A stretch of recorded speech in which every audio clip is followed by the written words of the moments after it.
Okay, hello everyone, and thank you for being here tonight. It is November the 10th of 2025. So we'd like to welcome panel members and members of the public who are joining us. Welcome and thank you for being here. We're gonna start with calling the meeting to order and with our land acknowledgement. So briefly, we acknowledge that the Arapaho, Ute, and Cheyenne tribes, the traditional custodians of the land on which the Police Oversight Panel and the Boulder Police Department operates, and pay our respect to their elders, past and present. And we hope that they remind us why we're here tonight.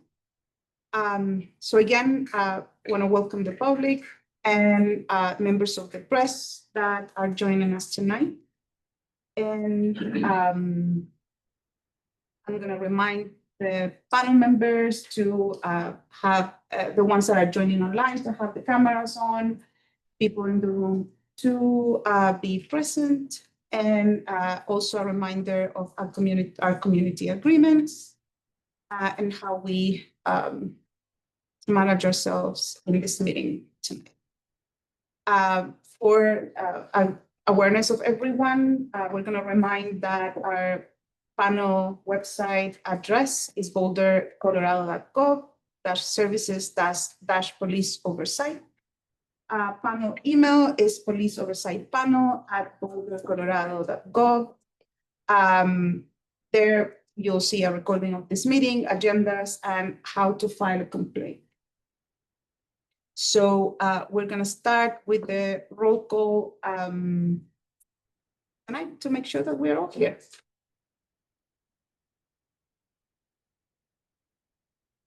Oh. Present. Alan?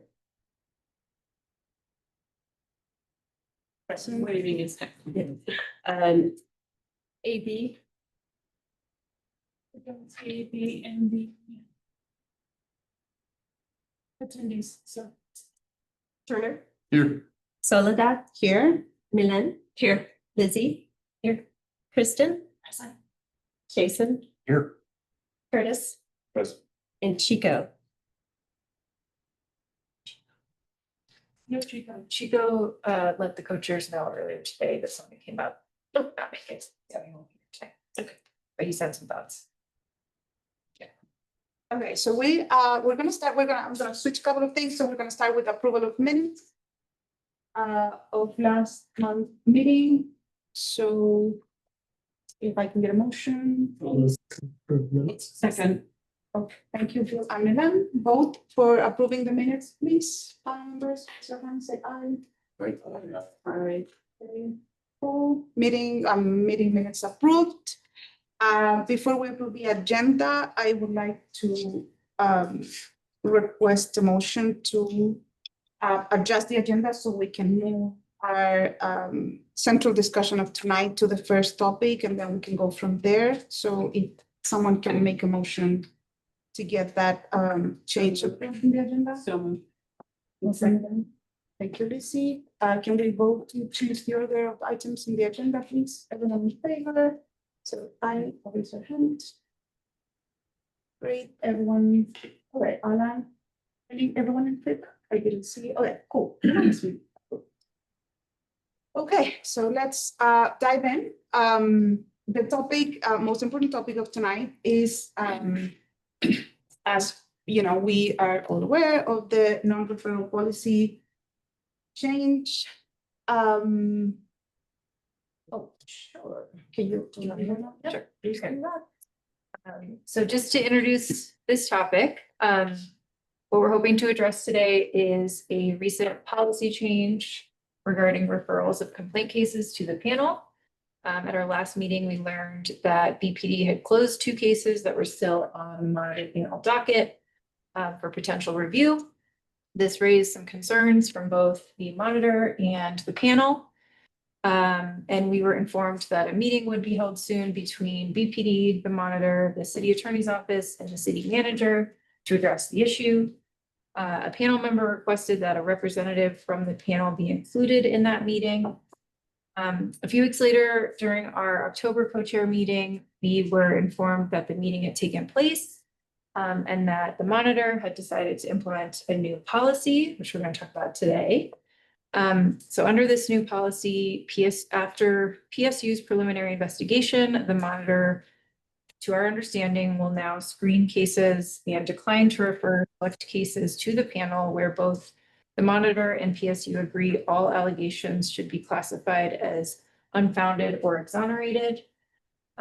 These complaint cases will instead be closed without any panel review or involvement.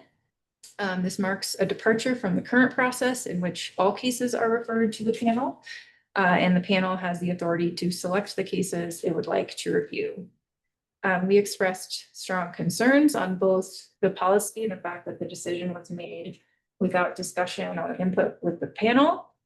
We received a few different reasons for the policy change that maybe we can discuss today. We remain very concerned that this policy doesn't align with the ordinance and core mission of the panel, and believe it will impact both the panel's independence and the integrity of the independent police oversight process in Boulder. So to begin, we want to give the monitor, Sherry, a few minutes to present the policy and whatever else you would like. And then Soledad and I are going to share some concerns that we've prepared. And then we'll follow that with an open discussion with the full panel, if everyone's some time. There you go. All right, sounds good. Thank you. You did a great job teeing that up. This agenda item that we're discussing, as Lizzie just shared, involves my decision to stop referring certain cases to the panel, and then subsequent concerns by the panel members. I appreciate this opportunity for us to be here where we can speak directly and respectfully about this issue. And I appreciate all of your concern as volunteers who've all shown your dedication to this work. So I appreciate that. Also, before we even really get into that specific issue, I would also like to just directly acknowledge that my communication about this issue and some previous issues that have come up in the last few months has just not been ideal. And last week at some meetings, some panel members shared concerns about inadequate communication. And I really hope to take those concerns seriously. I'm still reflecting on some of that feedback, but I'm committed to working together with you to improve the communication so that it meets the needs of the panel members. As we talk about the work of police oversight is often isolating and it's difficult, and I don't want my role to amplify those challenges that are just inherent in this work.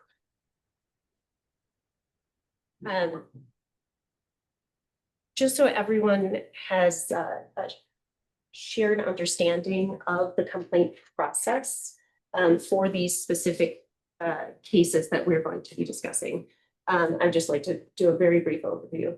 So BPD's Professional Standards Unit, which we call PSU, they conduct a preliminary investigation into complaints of police misconduct. That preliminary investigation typically includes the complaint, BPD reports, and body-worn camera footage, and after that preliminary investigation is completed, the case comes to me for classification. And our older police oversight ordinance, it provides the monitor with the sole authority to classify those complaints. After reviewing the evidence, I first assess whether the incident involves alleged misconduct, meaning if it's found to be true, it would violate one of BPD's 10 rules of conduct. There's other classifications that include inquiries, community feedback, and unspecified incidents. After that, I then draft specific allegations based on both the complaint that was received and then my independent review of the evidence that was available. Often the body-worn camera footage provides a neutral and reliable record that allows for a recommendation of unfounded or exonerated at this early stage. In the spring and summer of 2023, BPD and a prior monitor worked together to revise General Order 120. They revised it to allow a triage process, which would enable PSU and the monitor to close cases more efficiently when we agreed on those findings of unfounded or exonerated. Reason for developing that triage process in 2023 was to ensure that the BPD and oversight resources were being used effectively. And for the past 2 years since I came on as monitor, I still referred those cases to the panel to vote to review. You'll recognize that for these cases, I shared with the panel in your confidential summaries, not only the fact patterns of the cases, but also my recommendations and analysis. This practice, however, only minimally reduced the resources expended when the panel voted to review those cases. So then as Lizzie shared, in September of 2025, BPD began closing some of these cases that the panel had voted on, but prior to panel review. As she shared, I agreed with that decision, validated the issue, and we did have a meeting that involved myself, members of the city attorney's office, the chief of police, and the city manager. And in that meeting, the city attorney advised that under the ordinance, BPD may close cases classified as unfounded or exonerated by both PSU and monitor. The rationale was that those cases, according to BPD's general order, were not scheduled to go to the chief for review. And based on the ordinance, the panel's authority to review misconduct investigations applies only to cases where the chief will review them. At this meeting, I was advised that the ordinance provides the monitor with discretion to refer cases to the panel. Based on that legal advice, and with the knowledge of the city manager, I will now begin exercising discretion under the ordinance to not refer cases to the panel when PSU and I agree on unfounded or exonerated findings. At that meeting, we also clarified that when PSU and I do not agree, and the expectation is that they would find the cases unfounded and exonerated, and that would not be my recommendation, that those cases cannot be closed and will continue through the full oversight process. So this change in practice is legally supported and beneficial to operations. It allows us to focus our limited resources on the most serious cases of alleged police misconduct. Those are the cases when the panel's insights and perspectives are most necessary and impactful.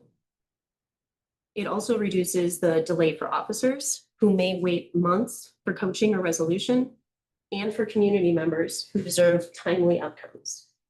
Some of our recent cases for review involve incidents that not only occurred, but were reported over a year ago.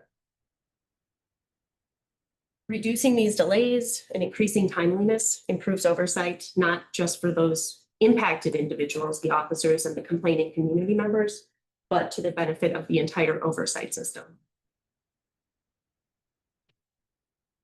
And as I'm thinking about this issue, I want to make sure that it's very clear to members of the panel that the panel remains a cornerstone of Boulder's police oversight system. Your work brings the community voice, it brings independent scrutiny and accountability, and that has not changed. And more personally, in my 2 years as monitor, the conversations with panel members that we've had, both formal conversations and informal conversations, have really helped to broaden my own lens through which I assess cases. And I value those conversations and those contributions deeply.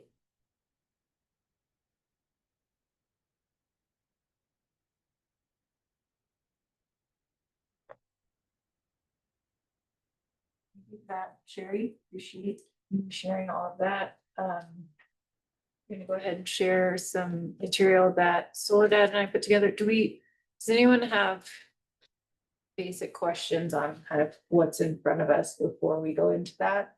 I give everyone a minute. Questions for Sherry at this time? We'll have lots of time later as well, but clarifying questions. No? Great. Did you get the PowerPoint version I sent? I sent it again. Okay. I have one clarifying question. Yeah, go ahead. In this process, you're discussing, where you and the MPSU agreeing that a case is unfounded or exonerated, will the panel still be able to see those cases? Like, My see intention the was decision? that I would advise in the confidential summaries that that I share with you, that I would provide the same sort of summarization that I have in the past. And then, of course, the public reporting, which doesn't contain as many details. Very nice. All right, you can go to the next slide, please. So a quick overview of what we're gonna go through today, and we will share this with everyone. We'll put it in the meeting folder if anyone would like to review the deck later. But we'll talk through our understanding of some of the context. We'll go through this quickly since we've gone over a bit already. Soledad is gonna talk us through some of the language in the ordinance that we feel pretty strongly conflicts with this policy. And kind of the foundation for most of our concerns. And then we'll go into some complaints and capacity data. Capacity was one of the reasons that we talked about. So I was curious to understand what is the context that we're working in here. And wanted to share that with you all as well. So we'll talk a bit about that at the end, just to the extent that it can inform the conversation. All right. Next slide, please. So this is just a reminder of what we just talked about. On November 4th, we received this kind of basic introduction of the new policy from the city attorney's office, along with the justification that we were provided. So we just wanted to provide that here for context.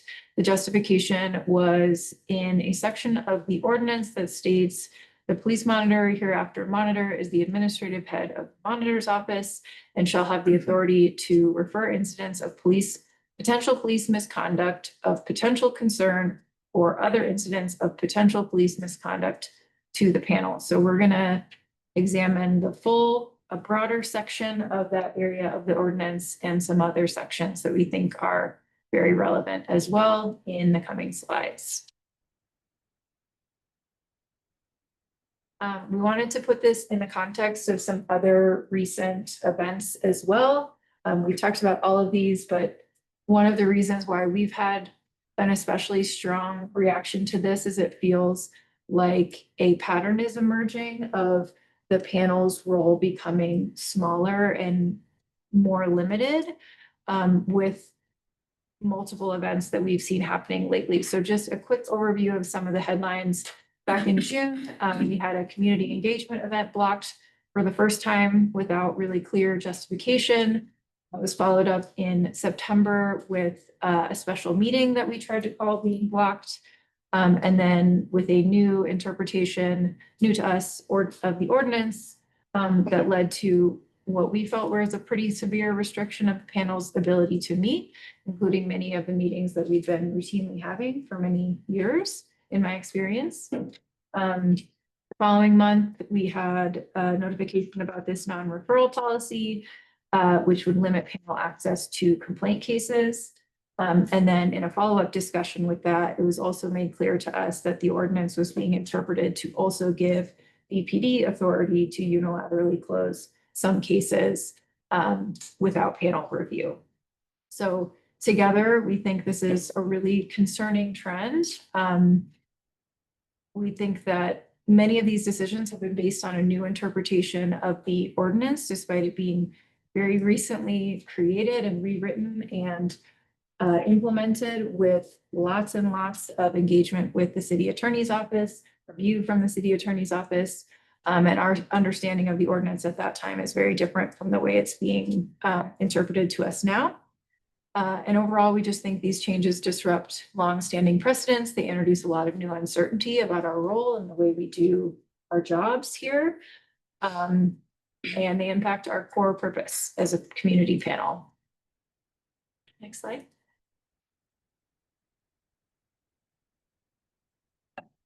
And fundamentally, we feel that this non-referral policy removes a really important check that was built into the oversight process when it was created. The previous system and the current system before this policy was enacted involves 3 independent sort of branches on this triangle on the right. We have BPD and PSU and their investigations. They manage the investigations. They make all final decisions on disposition and discipline. Then we have the monitor's office who reviews PSU investigations for completeness, classifies complaints, and also gives disposition, discipline, and policy recommendations to BPD. And then finally, we have the independent community panel, which is able to view all complaints, select which cases they would like to review, and again, give disposition, discipline, and policy recommendations to BPD. So we feel like this non-referral policy prevents the panel from doing something that was part of its core mission, which was having eyes on all complaints. We cannot force anyone to do anything. We don't have any final decision-making power with discipline or dispositions, but what we can do is be a diverse group of community voices who have eyes on the process and give transparency to the community through that. If we limit a whole selection of complaint cases, regardless of how likely it may be or may not be that we would eventually disagree on the disposition of that case, it's really important for us to have eyes and transparency on those complaints so that we can build trust in policing on behalf of the rest of the community. So previously, we had this system where no branch acted unilaterally. This really relegates the panel to sort of an optional advisory body to the monitor. We no longer have the ability to challenge panel or monitor and BPD decisions about their initial thoughts on the disposition of the case. All right, next slide. All right, Soledad. Okay, so this is a reminder that I was part of the group that wrote this, so I'm very familiar with this. I have 2 copies of the ordinance if anyone needs to keep an eye on this and follow through, but happy to share them. So first of all, when we wrote the new ordinance, the group was comprised by 5 community members, former panel member, 2 panel members, the city attorney, and the consultant hired by the city to guide this process. So it's a lot of people involved. So, and the first very important thing that we did was to talk about the purpose and the intention behind this ordinance. And the intention is very clear, that in order to improve community trust in the police department, the council intends to increase community involvement via the panel. So the community has a voice in the oversight system. Can you go to the next one? Okay, so the purpose is to provide an effective, independent civilian police oversight system. And what we, the city had created is a system with 3 bodies, as you know, we have already talked about and know. So this is all in the ordinance. Why is this critical? Is because we're not coming up with this. This ordinance is providing us the guide to interpret itself. So we can't just make things up. Everything, the intention of the ordinance, the intention that council had when they approved this ordinance and created the oversight system is here. Can we go to the next one, please? Okay, so in this purpose section, we continue, we say, specify clearly that the panel shall review the results of investigations conducted by police department and provide recommendations for corrective or punitive action. It doesn't say the panel will review the cases that the monitor referred to them. We can review the results of all investigations. So from the very beginning of the ordinance, I'm having a lot of trouble with this interpretation that allows this bilateral, referral of cases. Can we see the other one, please? Okay, so in the definition section, we have that the ordinance make an effort to define the words that we're going to be using throughout the ordinance. So one of them is complaint. That means an oral or written communication to the office of the police monitor or the police department alleging misconduct on the part of a police employee. So we're defining what we're talking about. Okay, cool. Then it defines the conclusion of any criminal investigation means that the criminal investigation is deemed concluded. And then we have the critical incident, which means a line of duty discharge of a firearm. So we have a definition of what a critical incident is.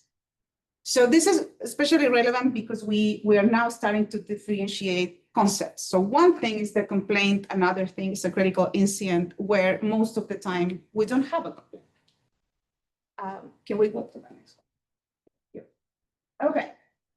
So the interpretation that the city attorney is providing that justifies this change is taken out from section 211.5, which say that, basically establish the powers and duty of the monitor. And in number 4, it says that the monitor have the authority, which was what was communicated, to refer incidents of potential misconduct, receive, number 5, and process complaints.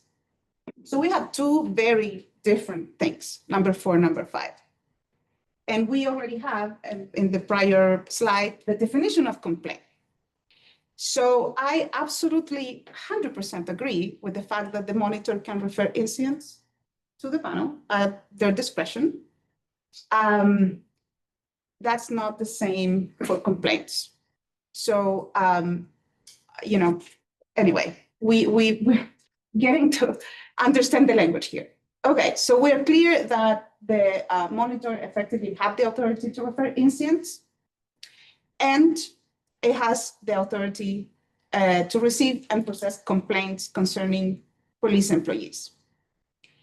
Okay, can we go to the next one, please?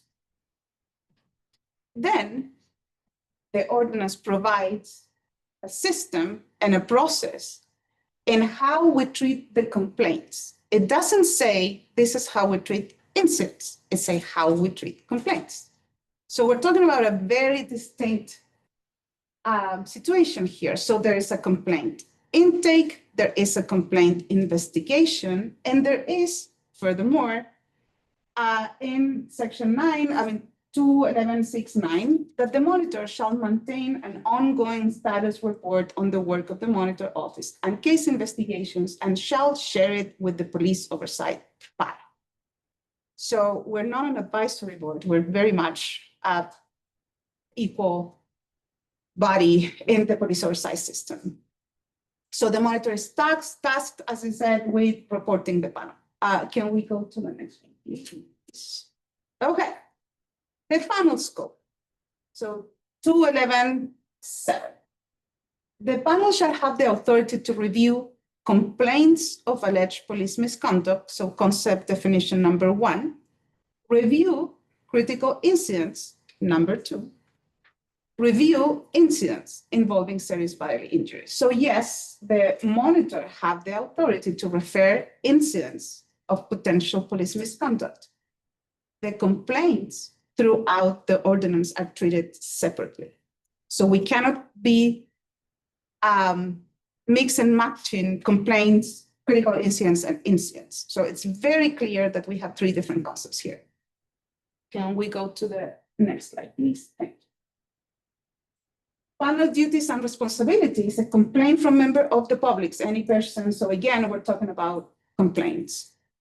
The panel authority is over all complaints filed by members of the public, either to the police department or to the office of the police monitor, or even the ordinance cover the fact that someone can file a complaint with the panel, and we are mandated by the ordinance to redirect that to the office of the monitor. So again, the ordinance established a complaint review process. And it says that the panel shall decide whether to accept a case for review. There's nowhere in the whole body of the ordinance that said the monitor shall decide which cases to refer to the panel. So it's very clear to me that the intention of the ordinance is to create a very clear and strong process for the panel to have authority to review all complaints. All materials concerning to completed investigations of cases the panel has selected to review shall be made available to the members for the confidential review. So even further, we're saying the panel shall have access to all the materials from an investigation. Can we move to the next slide, please? Okay, furthermore, in the disposition recommendation section of the ordinance, number 2 is that in the event the panel and the chief of police disagree on the disposition of a complaint, the panel may submit a written objection to the chief. Basically here, the ordinance is saying if the panel, so the ordinance is creating a process into which if the panel disagree with the chief, the monitor has no participation here whatsoever. If the panel and the chief disagree, the ordinance is providing a process so we can talk about it. In this section, the monitor is excluded.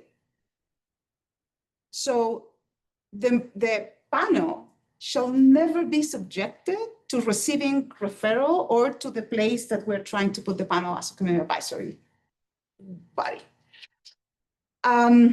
So this, I think, is again reinforcing the concept that there are 3 independent bodies that are forming the police oversight system that the city established in this ordinance.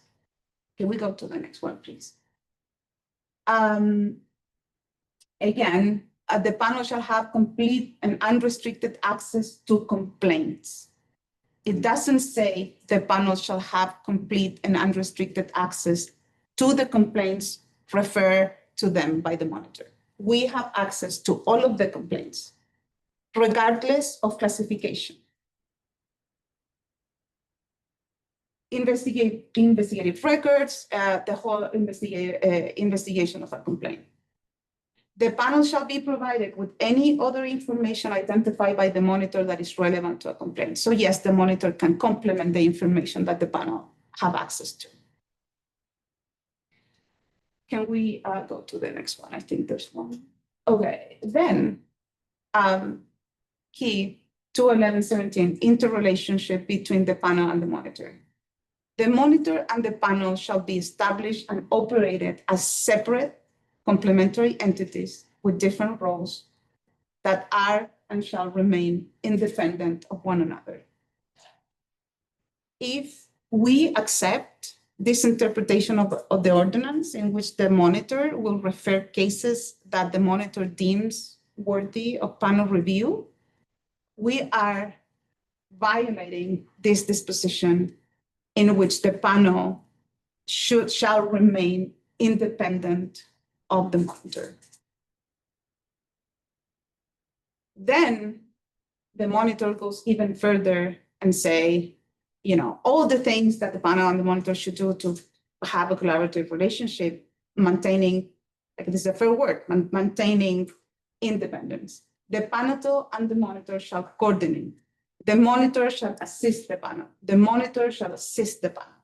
It never says the monitor shall refer whatever cases they want to the panel, and the panel will say yes or no. That's not what is said here. Okay, can we go to the next one, please? Okay, and finally, and this is really in the very last part of the ordinance, outside counsel. So upon request of the monitor or the panel, outside counsel might be retained by city attorney to provide legal advice in the event that the city attorney determines that the city attorney's office does not have adequate expertise to handle any given matter, or there's an actual conflict of interest. I think that the interpretation provided by the city attorney, it is absolutely against the language of the ordinance. It doesn't solidify the role of the panel. It weakened it. Is that the word? Yeah, thank you. So it makes it weaker. I think that this is a very limited, narrow interpretation that doesn't consider the whole body of the ordinance, in which the intention that City Council had when they created the oversight system was to have 3 independent bodies. And I don't see how the city attorney can now provide counsel for us to make the ordinance prevail, confronted with this interpretation and this bilateral action from BPD and from the monitor. So maybe this is something that we need to consider, that we might need to ask the city attorney to provide independent legal counsel to the panel, given that we are not getting anywhere with these interpretations. Yeah, so that's kind of my piece, and now please delight us with the data. I'm happy to answer questions in a minute. All right, next slide. So I wanted to get a sense of the environment in which all of this is unfolding for multiple reasons. I think capacity is a concern that's been cited to us. And I know many of us are probably also just interested in this data in general and understanding kind of what the flow of complaints and case reviews has looked like.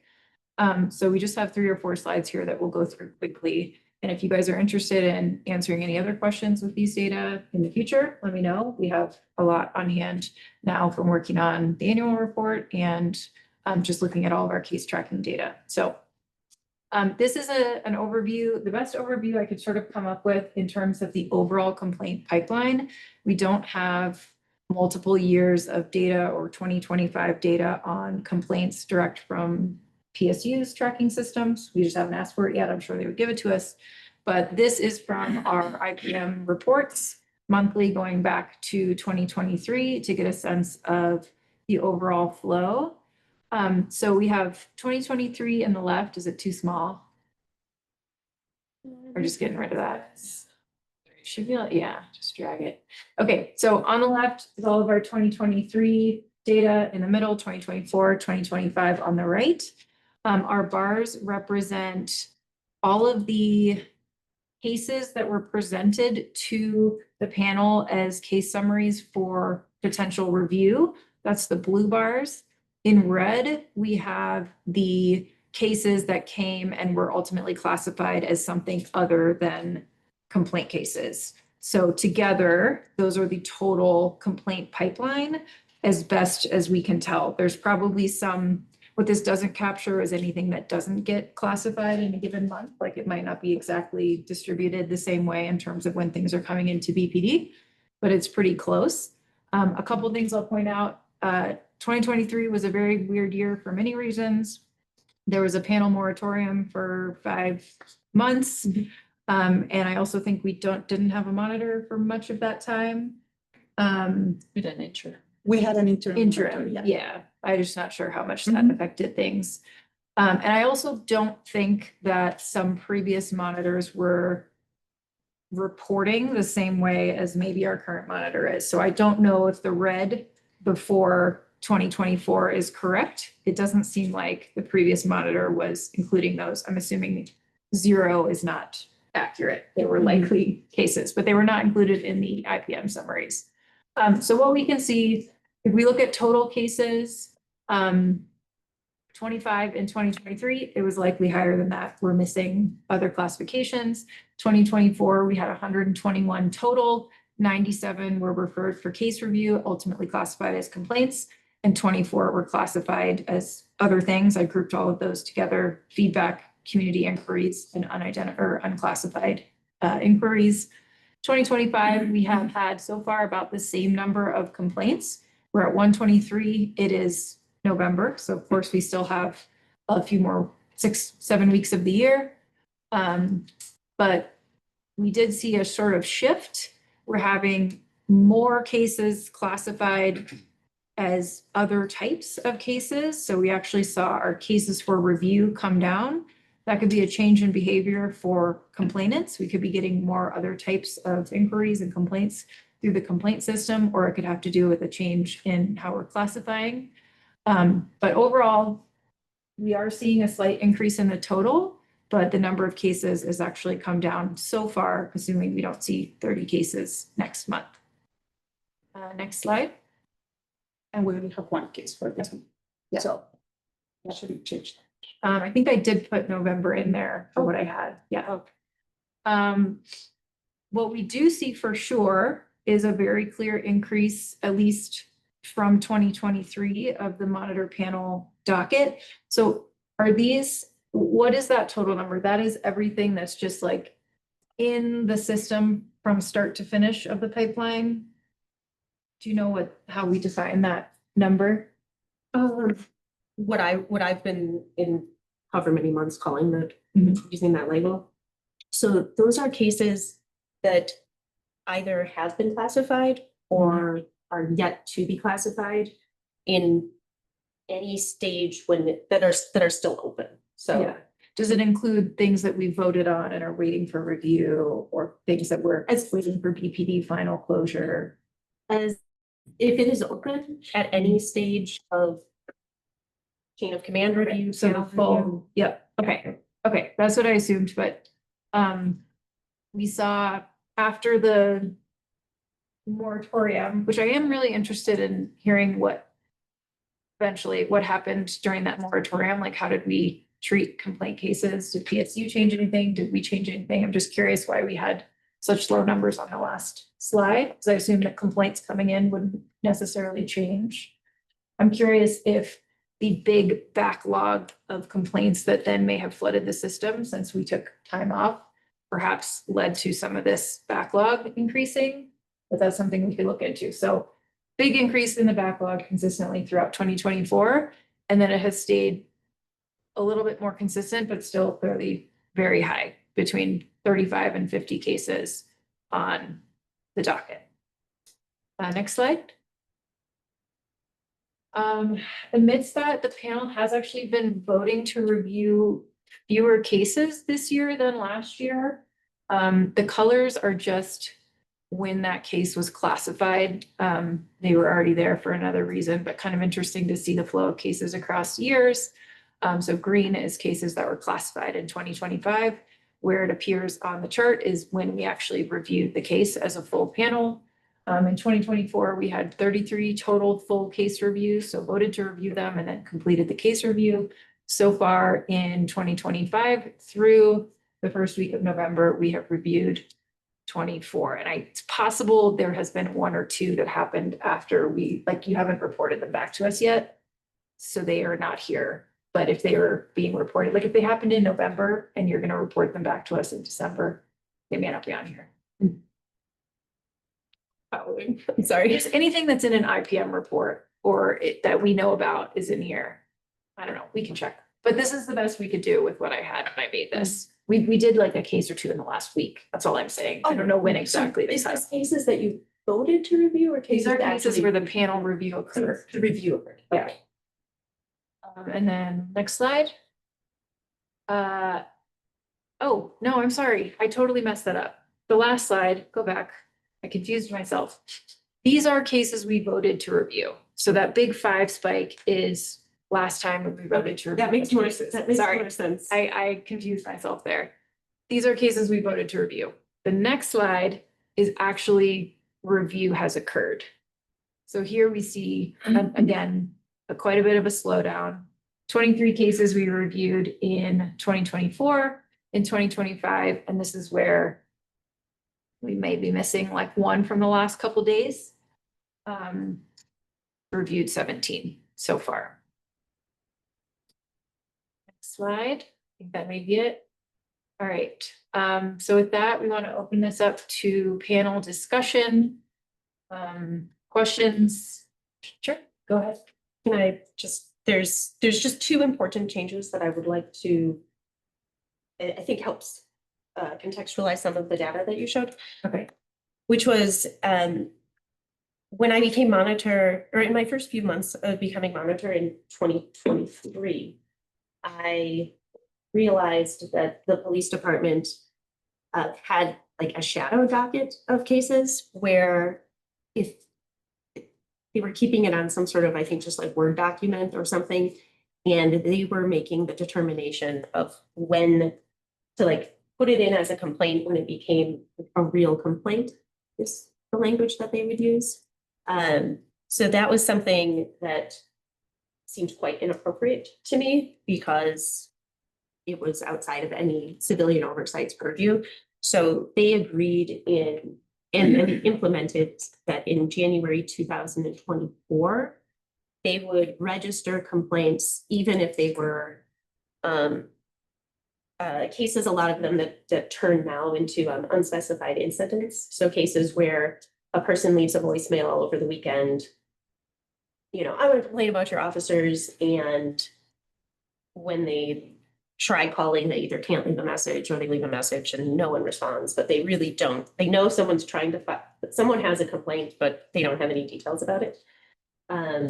So that certainly contributes to some of that increase, for some of those cases where we just don't have enough information to move forward. And then in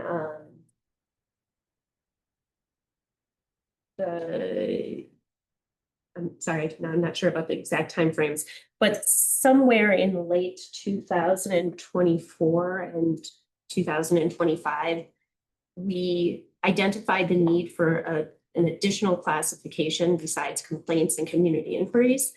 And for people who don't remember, community inquiries are when someone makes a complaint, but it's more of a complaint about the department process.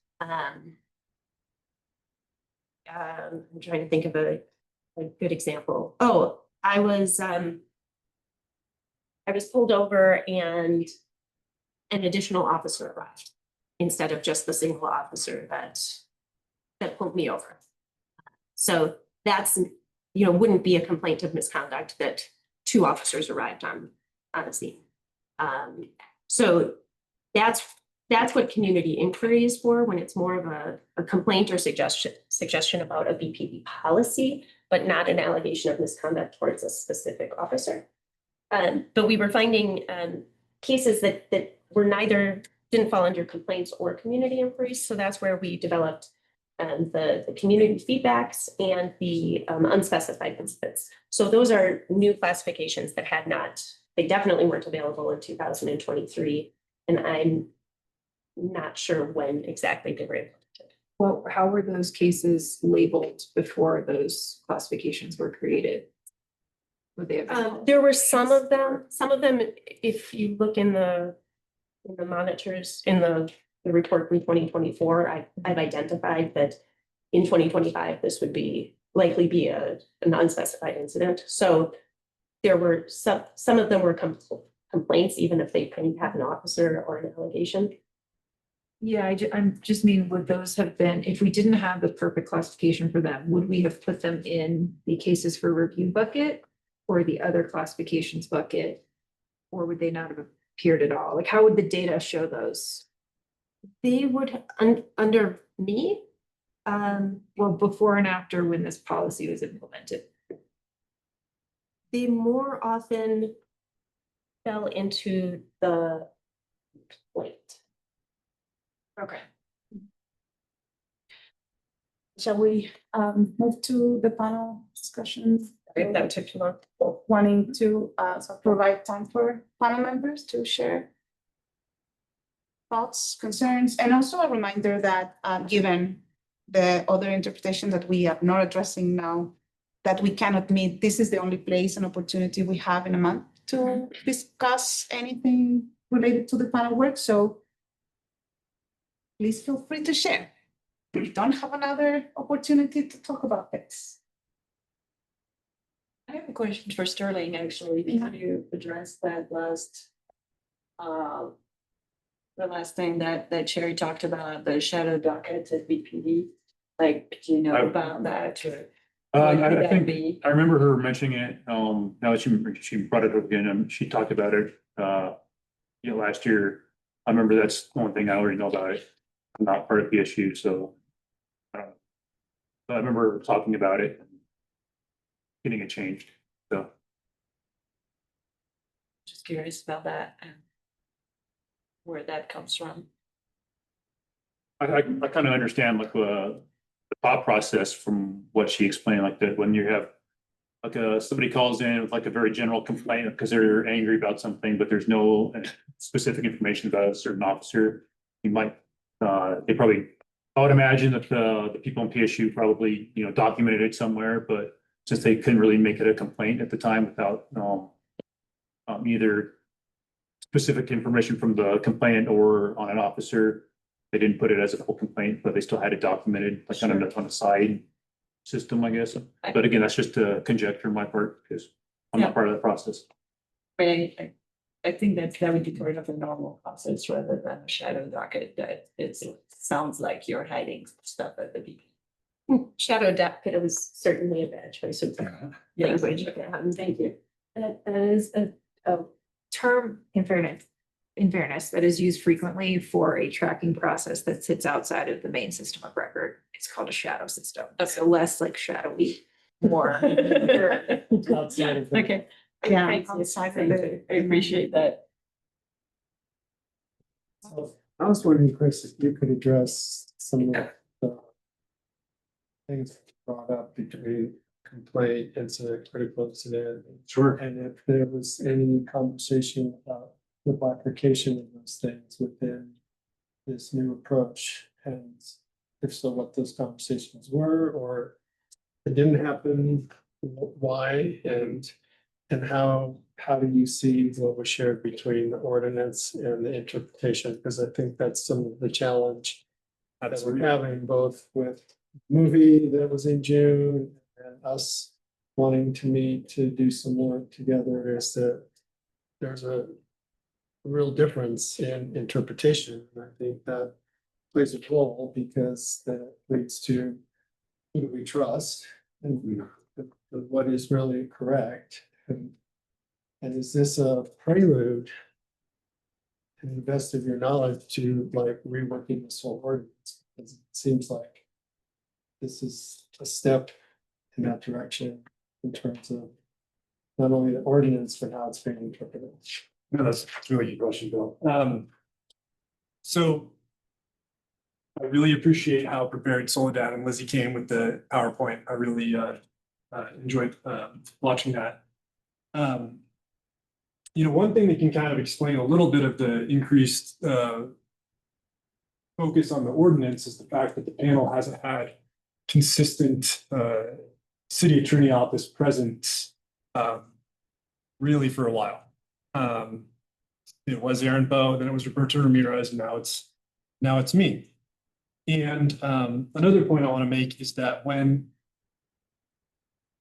legal opinions are talked or spoken about in terms of city attorney interpretation, for the most part, it's not just me. I'm running interpretations past Teresa Pate, the city attorney, who's my boss, and specifically about the topic for tonight's agenda. She's very familiar with what we're talking about, and so it's a collective opinion from the city attorney's office, and it's not just Chris Reynolds' opinion. So I'd say that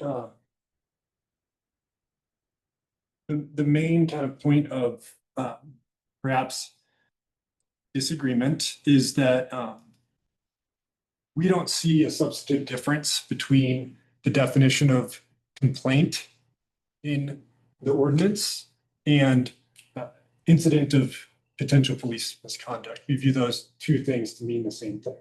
And so when it says that the monitor has the authority to refer incidents of potential police misconduct, we read that to mean complaints.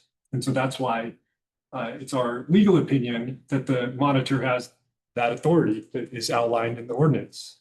And again, it's not just my opinion, but it's the opinion of the city attorney's office. And again, I really appreciate the time that was spent looking into this. But it is our legal advice that authority rests with the monitor to refer complaints to the panel for panel review. This doesn't mean the complaints are then invisible to the panel. There's a difference between cases that the panel gets to review and recommend disposition and potential discipline on, and also for transparency and knowledge purposes, the monitor still has the obligation under the code to report on all complaints to the panel, regardless of what the disposition or outcome was for those complaints. And so that's how I would respond to those questions. Did this just come up like last month, or is there some historical context to this that we're missing? That's one question. And then the second one is, so if we don't agree, does it click into that clause where it says we can request a conversation with the chief of police? So let's say Sherry brings back a complaint for disposition and we don't agree with that. Does it go back to that clause where now we can appeal directly to the chief? All right. So to answer So the two questions. the So latter question first, I do interpret the ordinance to allow the panel to submit written disagreement whenever there's any sort of disposition to any complaint, regardless of whether or not the panel got to review it. And then the first question was context of this. yeah, did this just issue. come out in the last 3 months, 4 months, or is there some history to it? I'm sorry, but I'm super curious about how would that process work? How would which process work? I'm sorry. Because you're saying that, like the bill question is very clear, right? Is, so if we don't agree with the chief in any situation, we can always request, but if we didn't see the complaint because it wasn't referred to us, and we didn't see the evidence, so therefore there's no way that we can have an opinion, a responsible opinion on what the facts are. And there's an agreement in the recommendation from the panel. If we didn't review the case, we can't have a recommendation. So I don't understand, like, how are you envisioning these new processes? Because it Right. appears to be very clear in the ordinance, but apparently we are not that clear. So the ordinance, 211-16B grants the panel access to all complaints and all data as with regards to complaints. And so, Regardless of their disposition. yes. So the way that I would envision something like that happening would be perhaps, let's say that the monitor reports on a case that isn't ripe for panel review, that she's not referring to the panel for review, but something in that reporting makes the panel want to look at it more closely, can then request access to that specific case, but it's not with the end result of reviewing the case means the same thing, I'm using them interchangeably. Does not mean that then case/complaint would be subject to panel vote for disposition, recommendation and discipline. It'd be more like, we disagree with how this case was handled. It should have been misconduct, right, for the panel's review, something like that. So according to what you just say, a critical incident would be the same as a complaint? So Critical then- incident has a different. Oh, but that doesn't match complaint, just incident match complaint.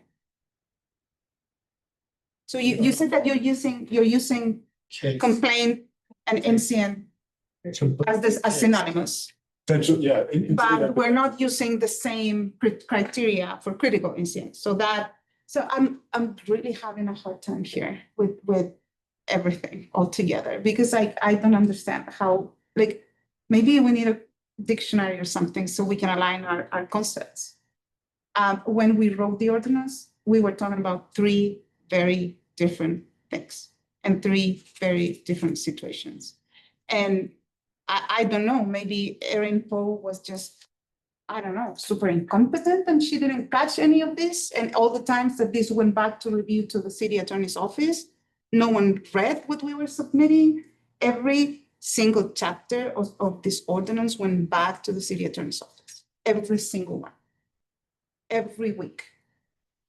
And you're telling me now that we're using complaint and incident as synonymous? Like, it doesn't make any sense to me. Complaint and incident of potential police misconduct. Yeah. So it's the same. It's I not don't the see a same. substantive difference. It is not the same. But I a understand. complaint is an oral or written communication to the Office of Police Monitor or the Boulder Police Department alleging misconduct on the part of a police employee. An incident of potential police misconduct has that same definition. That's the same thing. Substantively, I don't see a What difference. about any other incident that Sherry or the monitor may become aware of that they want to refer to the panel? Because it's relevant to our work. What about a critical incident? What about something she comes across in her investigation that was not from a complaint from a community member or an internal member of BPD, but yet is an incident of potential police misconduct that Sherry wants to classify and send to the panel? And again, critical incident is defined. Right, but what about other incident types? So I guess, is it, what it sounds like you're saying is that there are two terms clearly defined in this ordinance. There are many terms, but there's complaint and then there is incident. And they are used in different places in different ways. Complaint is clearly defined in the definitions. In this same section, 211.5, we have different sections that are corresponding to authority related to incidents and authority related to complaints. And what you're saying is that the group that wrote this ordinance just for no reason other than maybe lack of clarity or oversight decided to use the term incident in section 4 to 11.5.4 instead of using complaints, which they had clearly defined and used distinct from complaints throughout the entire rest of the ordinance. There are sections about complaints, there are sections about critical incidents, there are separate references to incidents of other types. So is that just like, why would it not say complaints if this referred to complaints? Is that typical for code language? Code Something like language that to is be vague. Oh, may I say something? Yes. Like, to me, a complaint has a community member complaining. An incident can be something that doesn't have a complaint attached to it. So I don't see, literally, I don't understand how you can think that both are the same. We are reviewing all the complaints that are coming from our community. And now you're telling me that an incident is the same thing? How? Incident of potential police misconduct. But that is not a complaint from a community member, is it? I think it very well could. An incident does not have attached the fact that community members, I mean, the definition is pretty clear. A complaint is a complaint. Someone is writing it to us, to the PSU, to complain about a behavior that they witnessed or were submitted to. How is an incident the same? An incident of potential police misconduct. I don't understand. Explain. What is an incident of potential I can explain. police misconduct? Yes. Yeah, please. Mr. Reynolds is representative of an office. This is his answer today, and he will not change it. Thank you. Badgering him will not do anything. Okay, I'm not trying to say anything about him, I'm trying to say that's his job today. Okay? Yeah. Sure, he'll bring our issues back to his office and we'll see what happens with that. But I think the point is made well by you guys, that there's an issue here. Who should resolve it? I don't know. Could be resolved by the council. It could be resolved through agreement, which would probably be the best way of dealing with it. But I think he understands very clearly your argument. I think it's an excellent argument. And sure that will be discussed. Talking about it more and making him answer questions isn't a change. Over and over, yeah. Thanks, Jason. Thanks, Thank you. Jason. Bill, I feel like we stepped in with that follow-up questions. Yes. Sorry. I was just wondering about context, like, did this just happen a month ago or 2 months ago? Or I know that you had said some of us weren't prepared. I mean, is this something that started Yeah, you said that. year ago, or is it something that just started in the last 2 months? Either one. I mean, I don't know if there's a legal answer to that you're aware of in the city attorney's office. But from your perspective, and the reason I ask that, especially from your perspective, is then I'm curious why you didn't bring those concerns to the co-chairs around either like preparedness or other types of logic that caused you to want to move in this direction. Yeah, so this issue came to a head based on BPP's actions in September of closing cases. And that was done without my knowledge or advice until after the fact. The outcome, however, like prior to that, I believe, refresh my recollection about this, but I believe even prior to that, when Chris came on board as the attorney assigned to oversight, he was looking at the ordinance and, shared his thought that looking at the ordinance, he believed that the monitor had the ability to exercise some discretion when referring cases to the panel. There are several clauses that say things such as the monitor and the panel shall be established and operated as separate complementary entities with different roles that are and shall remain independent of one another, not may, but shall. And there, in section 211.2, also review of complaints of potential violations of department's policies, general orders, including but not limited to allegations of racial profiling, racially abusive treatment, and excessive force. The civilian peace oversight system shall review this. So there's not indication, there's not the limiting factor. So your interpretation seems to rely on the one clause that involves cases that would only go to the police chief for review, but that's one clause versus all the other clauses that give a wider scope of authority to the panel. So it's just interesting that your interpretation relies on one clause at the expense of all the other clauses that stipulate a shared function. Typically, when there's something in the law that's more specific over a generalized statement of intent, then the more specific thing would govern.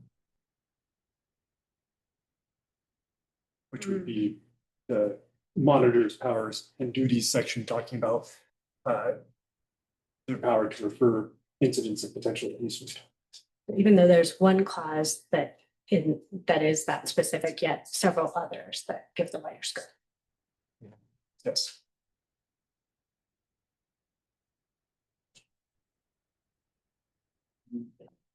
So it sounds like there's a difference of interpretation of the ordinance.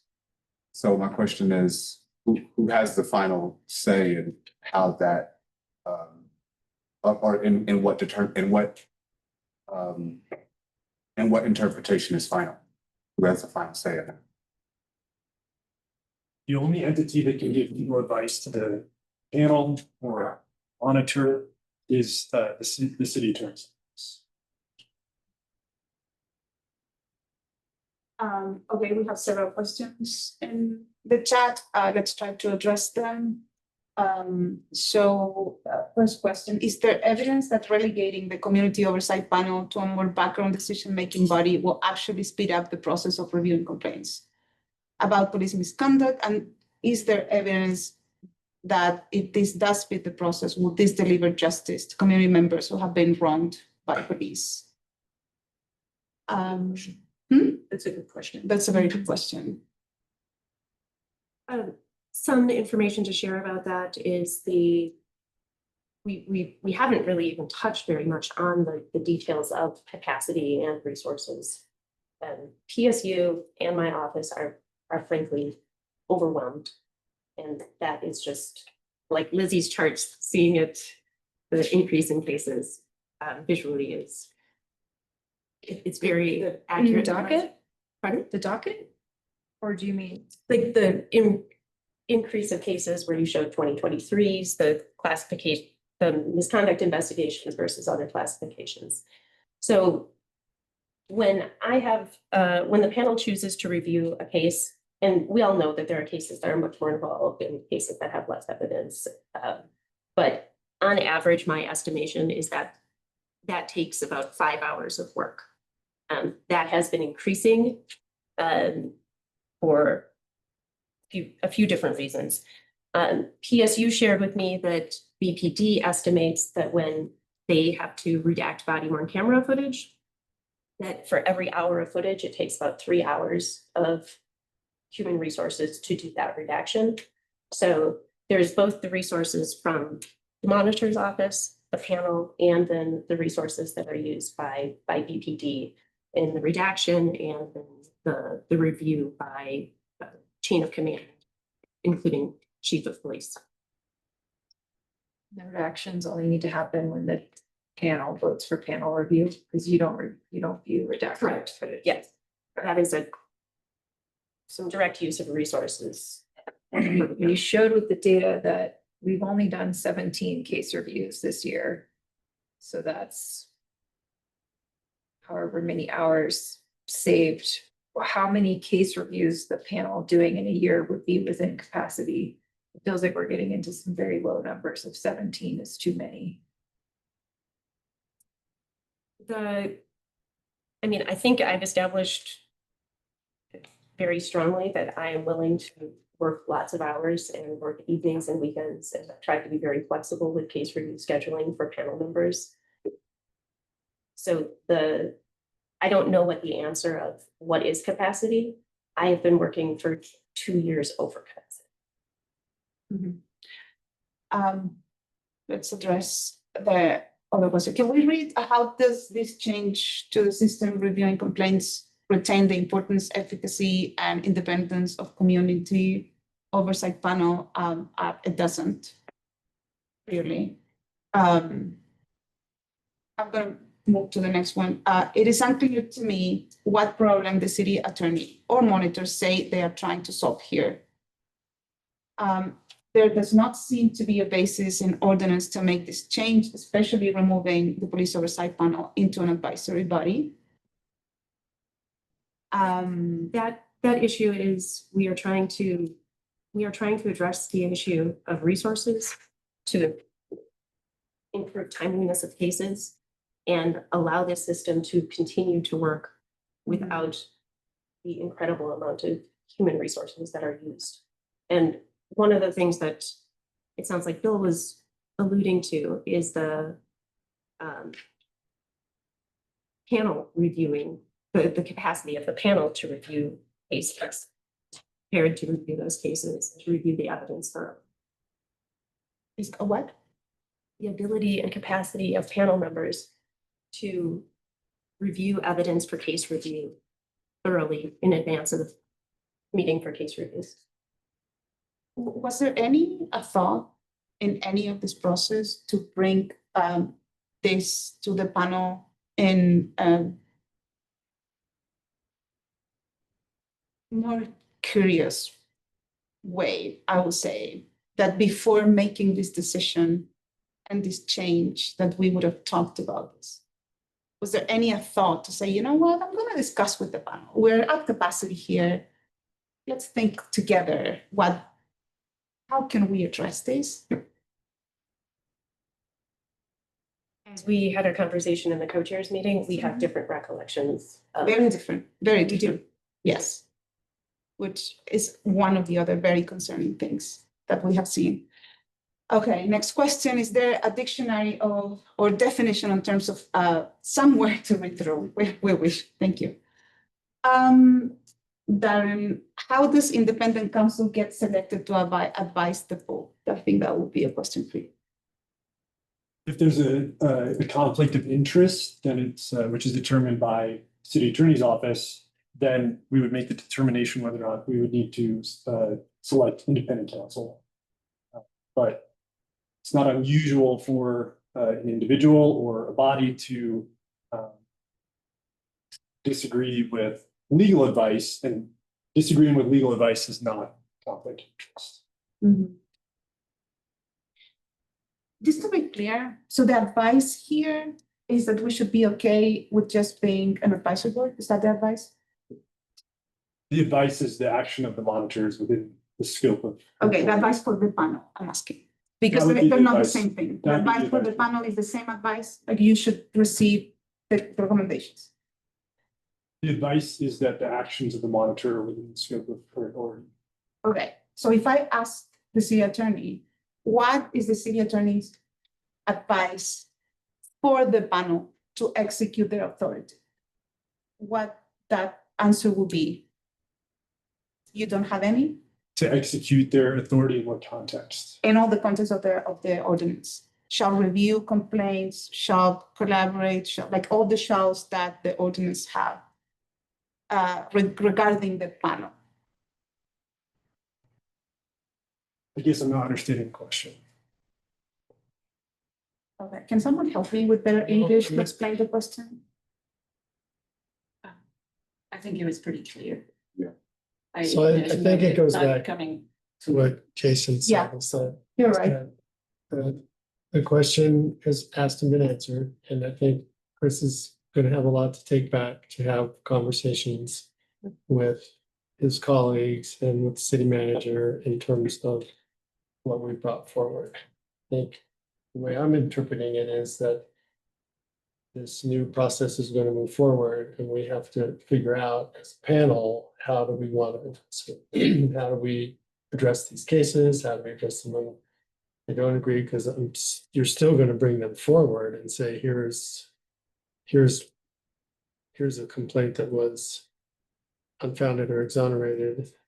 Will we not even hear about? I'm not sure if there's So a, the complaints where you and the PD agree on, yes, that you're not, that we don't have a chance to vote on, are we still gonna hear about them? Yes. Okay, so then we have to decide what our steps are, or agree with unfounded or exonerated. Mhm. And so, Dan, sorry, I didn't pick up. so I think that's our answer, and then we have to kind of see what comes back from this conversation, because I looked at this as a beginning conversation, because we've never really talked about it. Yeah.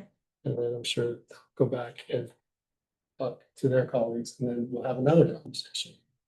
So hopefully you two will be part of that conversation as well. My understanding is that your interpretation involves the scope of work of the police monitor, and yet it doesn't necessarily involve the scope of work of the panel as outlined by the ordinance, with a specific attention paid to what the panel is in charge of doing.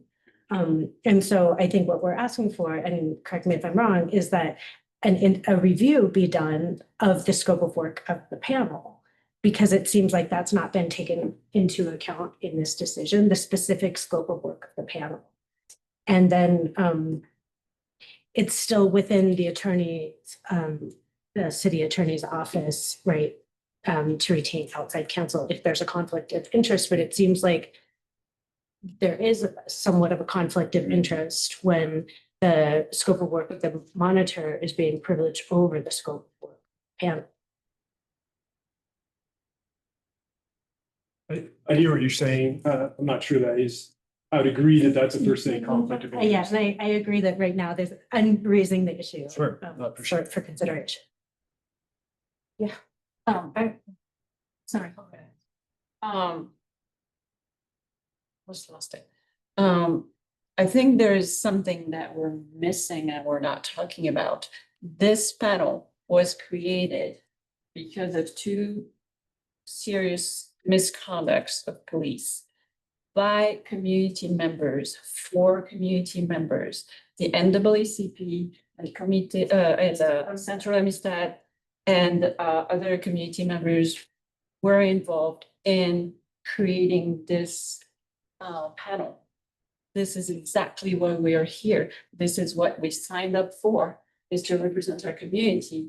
And we are getting now in this interpretation that goes against what all the people like our consultants and the city attorney at the time and the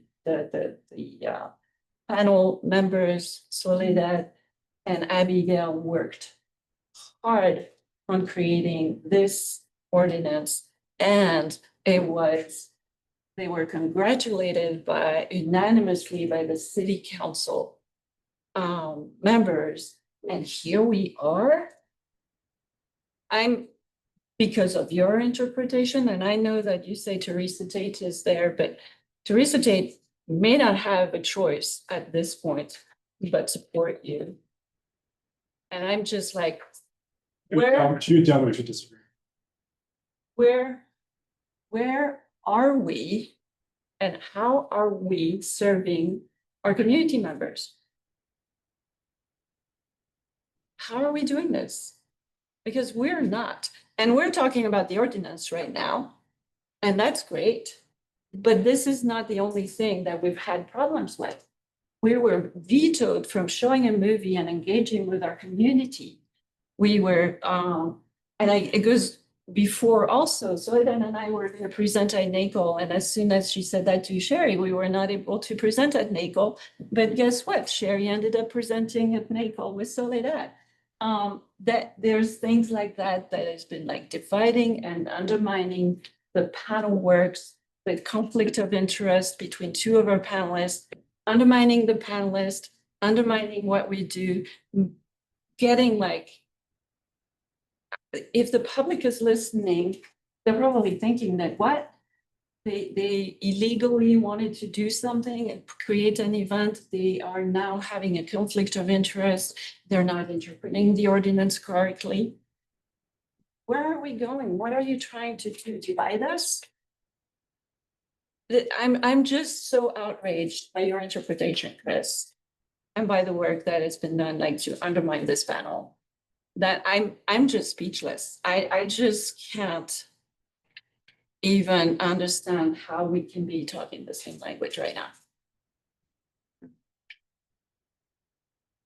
I'm just curious because since I've been here, I've seen the like cases be monitor recommends unfounded, and the panel vote on and like take those cases.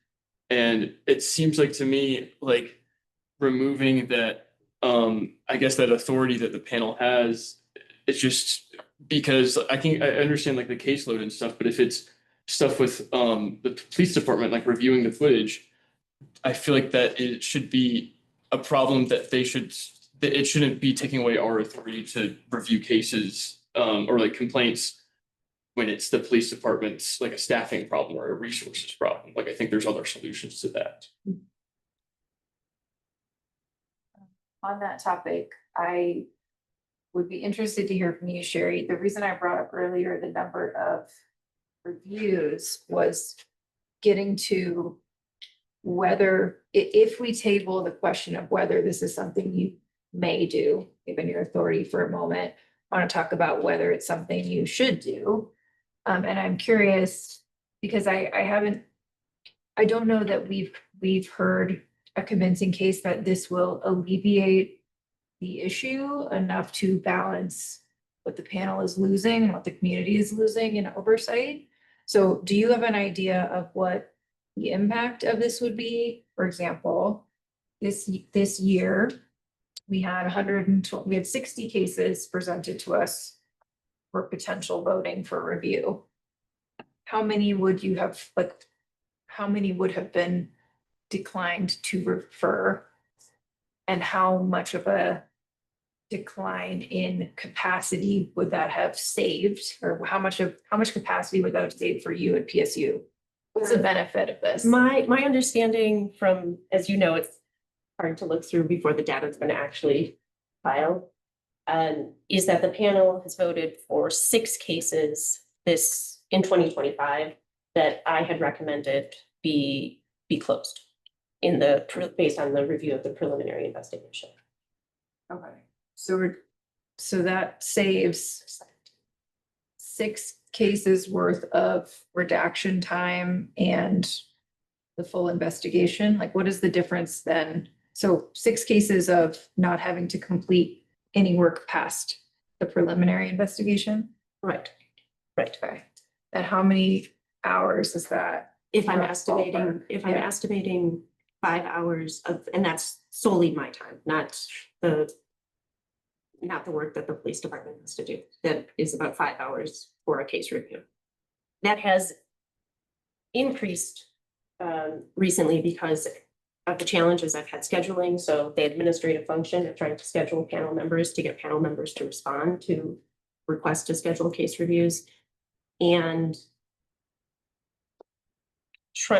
conducting audits to see that panel members are actually reviewing materials that have been provided to them. So that has added an extra hour about of administrative burden recently of conducting those audits, since there were panel members, who have found we're not opening up the files for case reviews. So 6 hours estimate per case of your time. Right. So we're doing all of this, we're considering this major change to our understanding of the panel's authority to save 36 hours of time in a year. Well, that's Right. only my time. That is not Yeah. police department resources. We are looking to try to find ways to make this system more efficient, to use the resources that the city has in the best way possible, and to maintain that the panel uses its resources to address the most impactful cases to members of the community. Right, so I understand, and thank you so much, Bill and Jason, for grounding me in the discussion. And again, given that we don't have any other opportunity to talk about these things, I want to bring this to my panel, my colleagues. I have a very hard time right now because my trust in the system is challenged, is broken. I have a very hard time, and I'm very aware, and I want to say this, I'm responsible for what I'm saying. I'm very aware that we have number of members of the public that we haven't seen in a lot of time. So that tells me that the community care about what's going on. I cannot, in good conscience,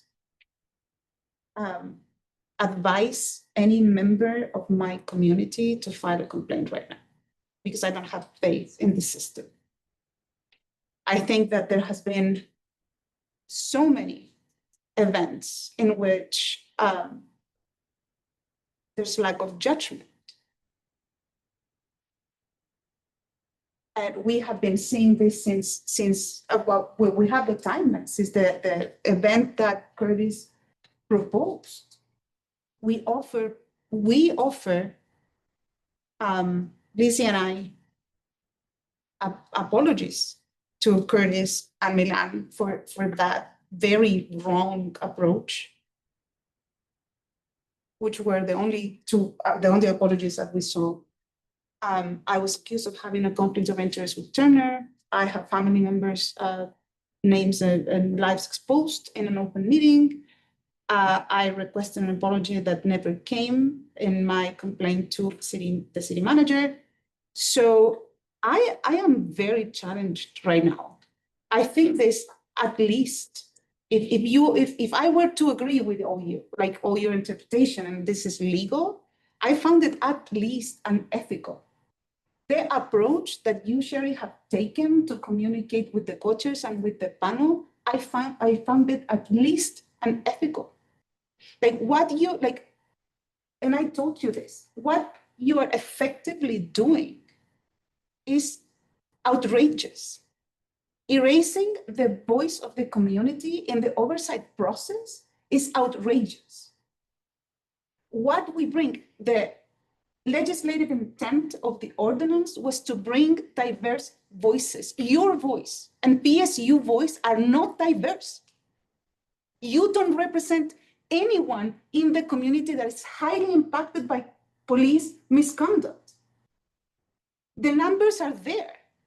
We're not doing this for the majority of the people that live in the city. We're doing this for the minority. So the fact that you're removing that it took so much work to put in place, is just embarrassing. So my invitation to the panel is that let's have that conversation. How do we move forward? The legalities of this, whatever, I guess we can I don't know, file a protection order, an injunction, see how to interpret it before the panel is removed? I have no idea. But I think the ethical aspect of what's happening is disturbing. You are willing to change the entire oversight system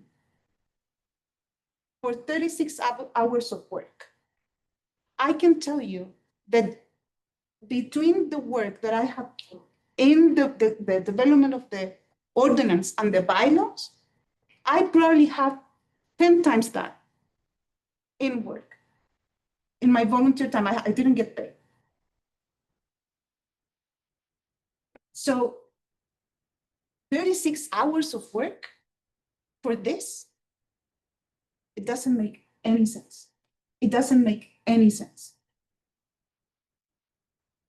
So that's the discussion that I'm inviting the panel to have. Like, how can we move forward from here? And again, I want to remind the panel that this is the police oversight panel meeting. We don't have any other opportunity to talk about this. This is not the IPM or the city attorney's meeting. This is the police oversight panel community members meeting. So let's please have a conversation how we address this moving forward. I would recommend that we find an outside counsel, because at this point, there's no conversation that is happening. And so that would be, I see that Alan has his hand up, but I'm gonna, there's been biases that we've complained time and time again. Thank you, Soledad, for saying that. That was very brave, and that was, you shouldn't have to say that.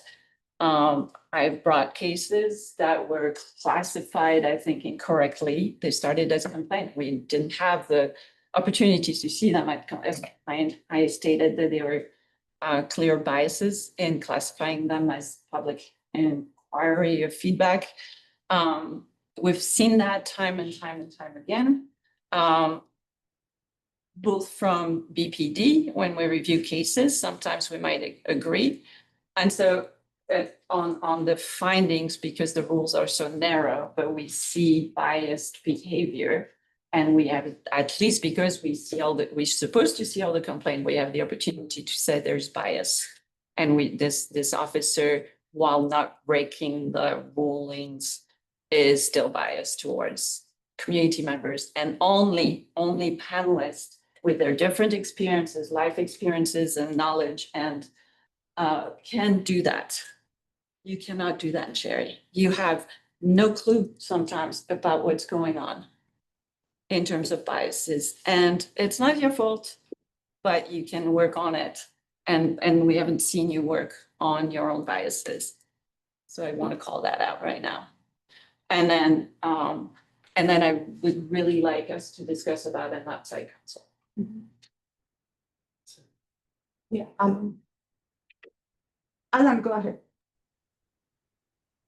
Well, seems to me that we have this 5-year ordinance review coming up.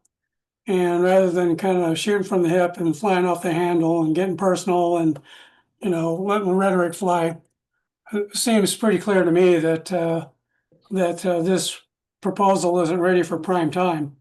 And I suggest that Sherry and Chris go back to their corners and try to figure something out, because it's pretty clear that the city attorney's interpretation is a little hinky. And I think that Soledad, rightly pointed out the differences between the definitions of incidents and complaints. They're not synonymous and they're not interchangeable. And so if they're going to bring something back, I think that would behoove them to take into account the conversation. Much of it was personal, which I object to, but I think that in rhetorical, which doesn't really get anywhere. But I think that I understand the idea behind the proposal, but there has to be some trapdoors. For example, if they do decide to not bring forth exonerated cases or no finding cases, there should be a call-up mechanism so that we have, at least have an opportunity to see those. So Sherry produced some information for me that the other day that said that out of the 120 cases or so, we just 55 of them are found to be exonerated or no findings. And so, you know, there's, I can understand the premise behind the idea, but I think it just needs to be ironed out a bit. I think we're getting special counsel, that's more like a threat than anything practical.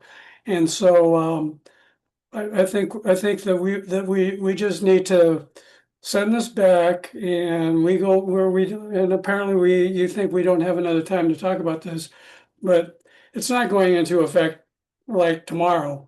This is not ready for prime time in my view, and if Chris and Sherry think this is ready for prime time, I think they're mistaken. And let's just take this a little bit more methodical. We have this 5-year review of the ordinance coming up. And if there are clearly some discrepancies from too many people having their fingers on the pie, I think this is a good time to address those. But in the meantime, as you point out, you know, our caseloads are going down. I think we're showing a little bit more discretion and discernment when we decide which cases we're going to be bringing forward. So I think we're maturing as a group in terms of weighing each of the cases and not deciding that we need to review in depth every single one of them.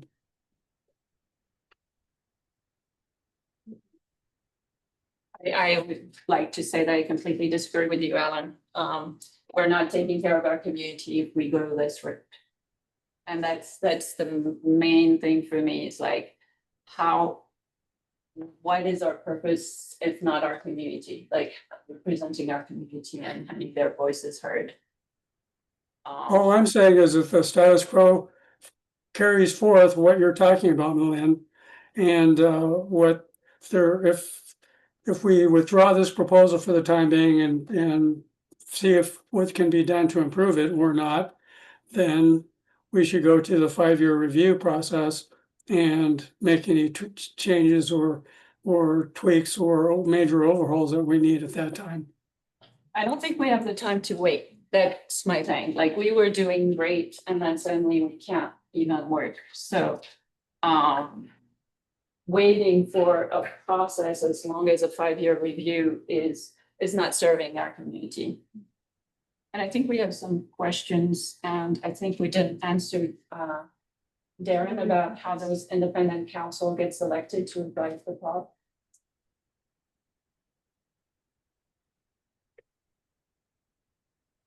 Chris answered that? Yeah. Did we? Oh, okay, all right, sorry. So I think let's do a check. It is 8:10. And then open comments. Yes. I Yeah, wanted to say something too. Please. Yeah, I want to just thank you for what you said. I feel like that was a really, really strong point of like diversity. The panel is supposed to be a diverse, board, and the decision-making process of cases being unable to be reviewed by the panel. You're right, that doesn't give the fairness of diverse life experiences to look at situations. I think it cuts people's complaints off dangerously early. Because there's just some things that just may not be seen there in that process. I also agree with Lynn about an outside attorney. I'm seeing a conflict of interest if we have as a panel a different interpretation of the ordinance and the city attorney's office has another one. And if it's my understanding correctly, the city attorney's position is to advise both the monitor and the panel. If we have conflicting ideas of the ordinance, then that to me sounds like a conflict of interest. And yeah, that's all I'd like to say. Make a motion that the panel vote on, then the, that we provide, that we request outside counsel to be retained by the city to provide legal advice to the panel on this matter. Second.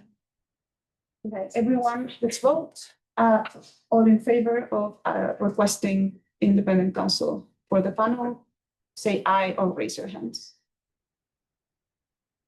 Okay, everyone against? Okay, Alan is against. Okay, so I will, so we're running out of time, so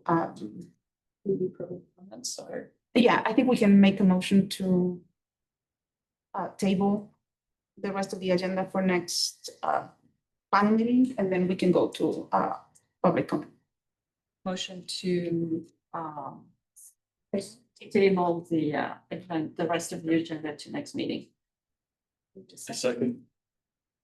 Turner seconds. Everyone in favor of tabling the rest of the agenda for next month, please say aye or show hands. Okay, unanimous. Thank you. Okay, Does anyone need a break? We do not take a usual break. Does everyone okay? maybe. Let's go to. Yeah.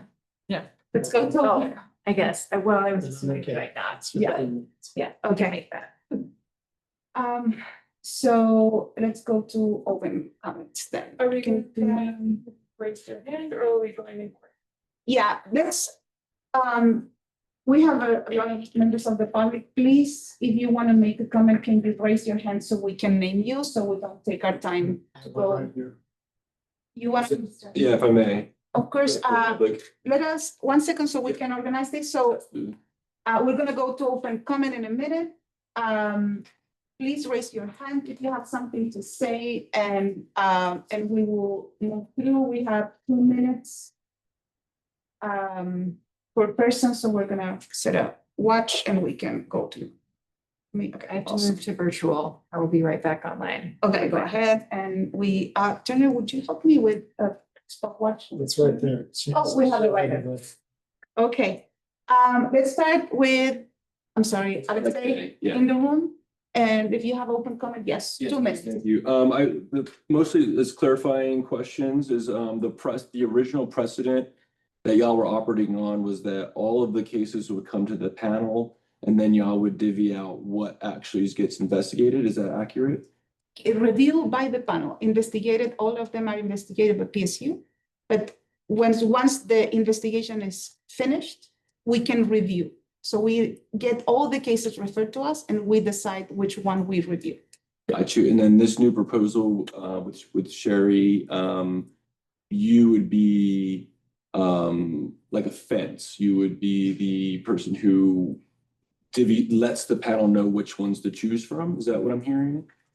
The initial screening would go through you, then of that selection, then it would go to the panel, and that's what's different. Previously, they all went to the panel for the panel to make decisions, but now you will be the one that decides which ones go forward. Is that accurate? When I classify, I have the preliminary investigation, so I have a lot of relevant evidence available, and that I would use the almost 20 years of professional experience that I have investigating police misconduct, apply that evidence to the general orders, the rules and regulations of the police department, and then make a determination of whether it is complaint investigation, classify it other ways, and as we talked about tonight, if I make the recommendation it is unfounded or exonerated, that and the police department agrees with it. Yes, the benefit we have in this modern day is that almost all incidents have body worn camera to be able to view. Okay. So those cases where myself and the police department are in agreement that the allegations are unfounded. And that's what's different, is that you would have that preliminary decision-making power before it's the panel. So that's a big difference. I just want to make sure I know exactly what's going on here. So the panel has that power to make those distinctions, and now it'll just fall on you, and then you get a mid out which ones you decide to go forward. And we already have 5 or 6 examples of you having that power. I'm sorry, you said there was 6 cases that the panel went through that you would have rejected. I don't know if that's the right terminology. So we already have examples of the panel moving forward with ones that you chose that you wouldn't have wanted to do. Yeah. Is that accurate? Yeah. Okay, thank you. Okay, Fine. thank you, Sarah. Okay, so who do we have next? I think is Nancy. Okay, we have Darren O'Connor. So Darren, hello, if you can unmute yourself, and we have 2 minutes now. Thank you. Yeah, and so I just want to share that being a community member and former NAACP member who based on, a couple of Black community members being treated horribly by the police, really challenged the city to have an independent police oversight panel made up of community members. And what Soledad shared earlier in this meeting is just so important, right in the legislative intent that is captured. And as an attorney, I know Chris Reynolds. I like Chris. I think he does great work for the city, but I am really shocked that the panel has decided that they don't need independent counsel. These are legal questions, and legal questions often get decided in front of a judge, right? It's not that one attorney makes a conclusion and, the adverse party's attorney says, oh, well, an attorney said it, it must be right. The adversarial process is how you come to a good conclusion. Chris may very well be right. I disagree with him.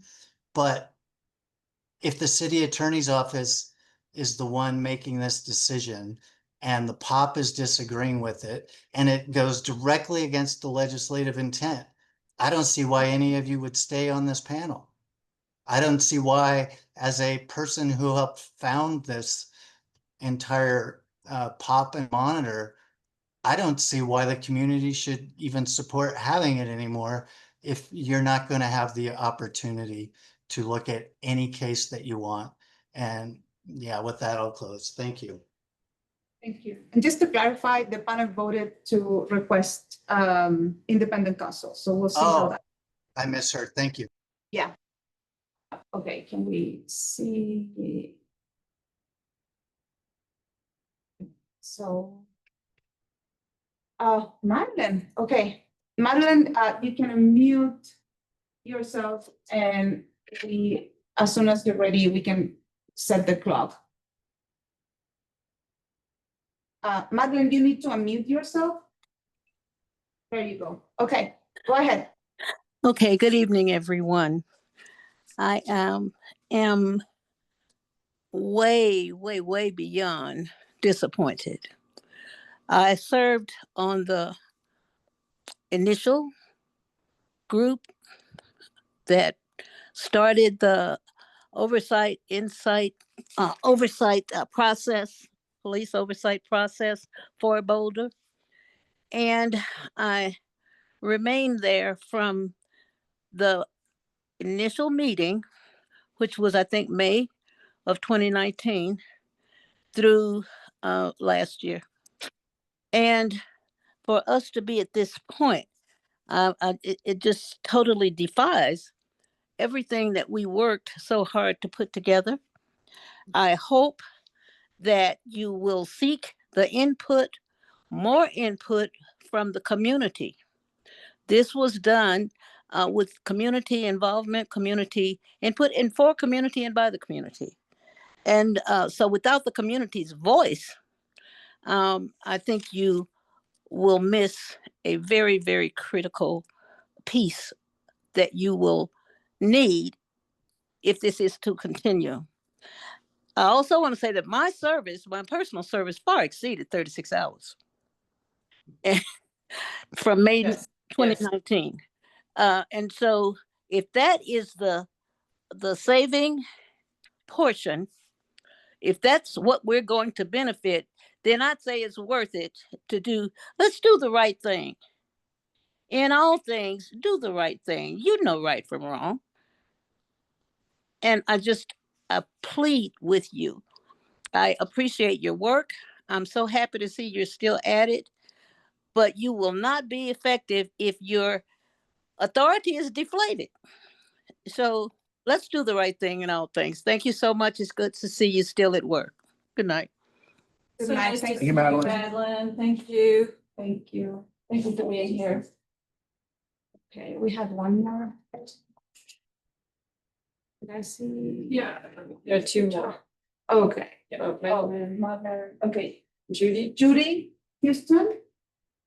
Okay, Judy, you can unmute and you can, wait, 1 second.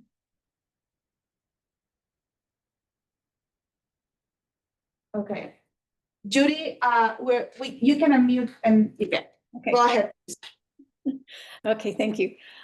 Yes, I wanted to also say that I attended the special city council session after Zed Atkinson was held at gunpoint by 8 officers for picking up trash in his own yard. And the unanimous opinion of the public at that point was to create the police oversight panel and an independent police monitor. And then I also was involved as an observer at all of the study sessions after that. And that seemed to be a process that was done in good faith and was well-intentioned and quite thorough.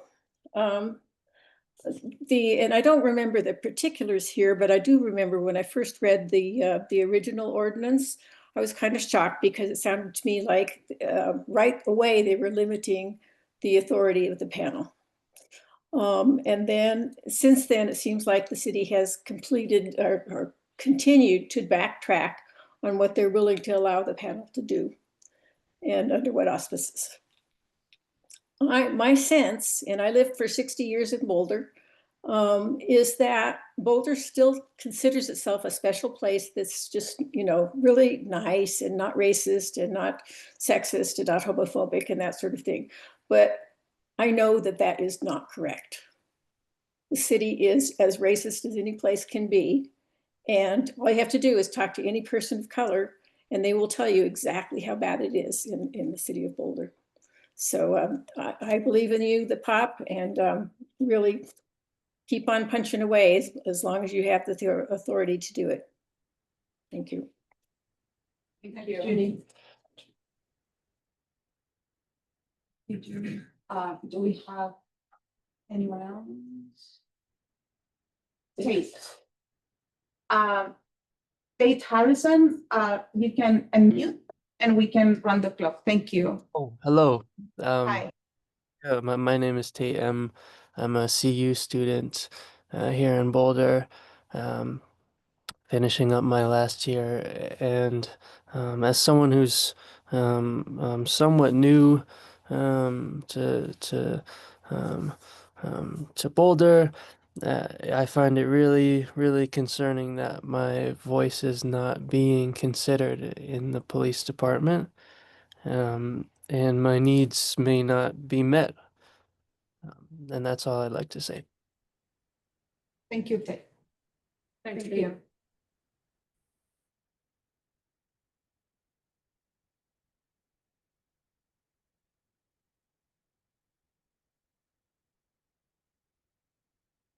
That's it. Okay. Can I make that? Okay, I think, yes, can I make a last comment? I think that what we've heard from our community members and what we know about the history of Boulder, the system works exactly as it's supposed to be working. And we have to recognize that. And what we are here for as panelists is to fight that system so that the people who have been historically abused are no longer, and we cannot allow Boulder to continue time and time again to be racist, biased in so many ways, just so that the city can have people looking like me only. Like we have a rich community of, with people of color in Boulder. They're absolutely indispensable to this community. And they need to have a voice. And you both are upholding the system of racism in Boulder. And this has been going on since the first squatters stayed here too long. And we remove Indigenous people. That's what we're doing. We're still operating under that assumption. Silencing people who've been silenced for centuries in this country. And that's what we're doing right now. Shame on you. Shame on you. We have one more community member. Lynn, we see you, so you can unmute, and we are starting the time now. Thank you. Hi, Lynn. Yeah, I'm glad Mylene brought that up. Did I say it right? It's Milan, but that's fine. Milan, yeah. Because I haven't been at the meeting. I've been at a transportation advisory board meeting, and then I was at a Boulder area coalition of energy sovereignty meeting, and I'm jumping around. But yeah, I'm also very concerned about my freedom to speak, my freedoms to have basic considerations. I had something stolen in the municipal building, and that was never resolved properly, and I'm just so upset about that still, and that was like 3 years ago.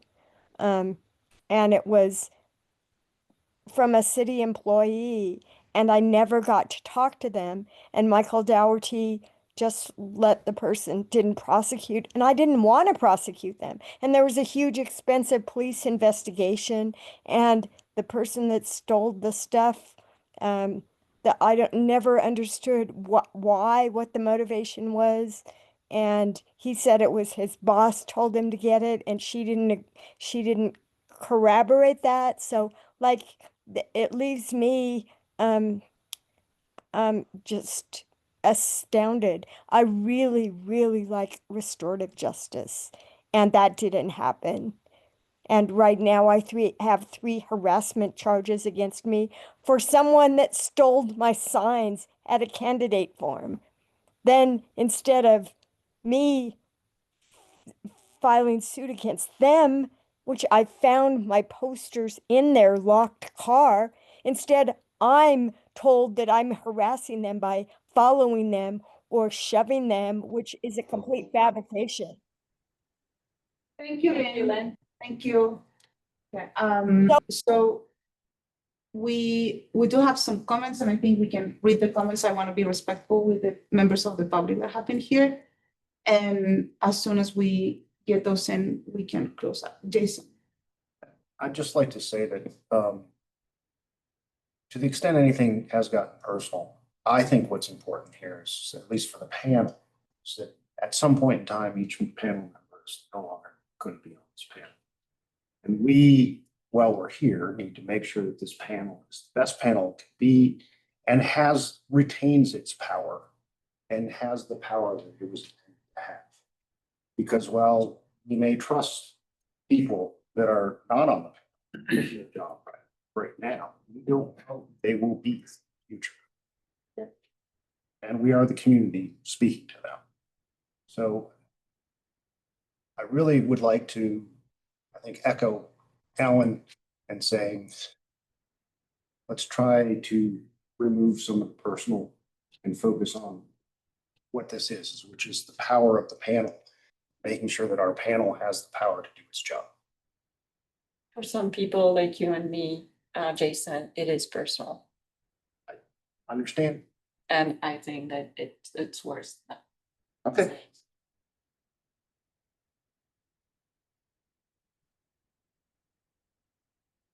Okay, can someone read those, please? Oh, Lizzie is. Lizzie, you have your hand up. Lizzie? Okay, maybe not. Can someone read it? I can read that one. Or do you want to? Yeah, I as a Boulder resident appreciate how the panel and monitor and police have operated in the past and would like to see the meeting focus on how to get back to following the original way to working together constructively. I would like to see less legal discussion and less restrictions being placed on the panel. And yes, I would like to see the panel's authority and ability to do their work restored. Thank you.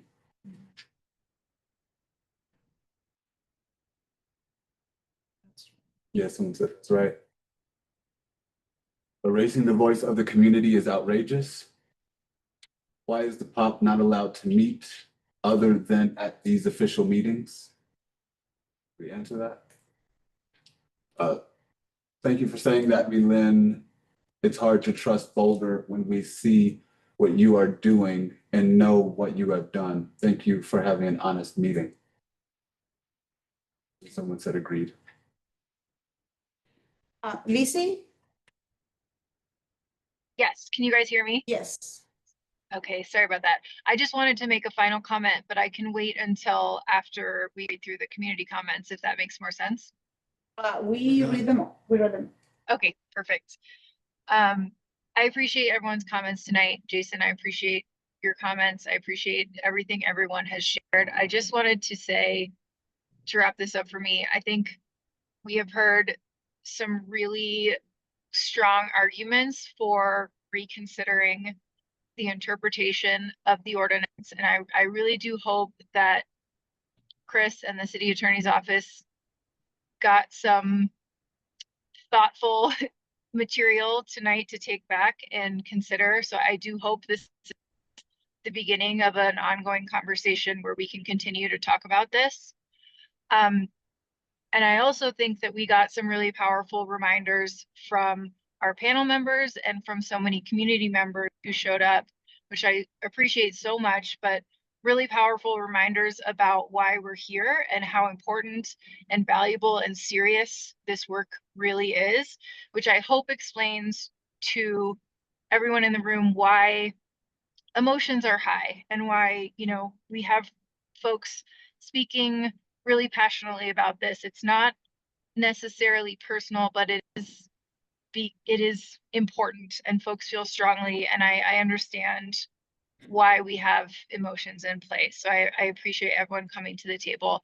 And finally, I just want to say for Jerry, you know, we talked a lot about how many hours of work we might be saving and capacity. And I hear you that you have felt in the past that we were not sort of available to support you in capacity issues. And if capacity is really, if it has become a problem for you and for PSU, which it sounds like it has, I want to invite you to come back again to us. I hear you that you did not feel supported, and let's open that discussion back up and find a better way to help resolve capacity issues, but not this way. I hope we can find a different way. So that's my invitation to you. Let's talk about this again. Let's find another way to make this work manageable while also keeping the panel as strong as it can be and serving the needs of the community in our initial mandate. Thanks.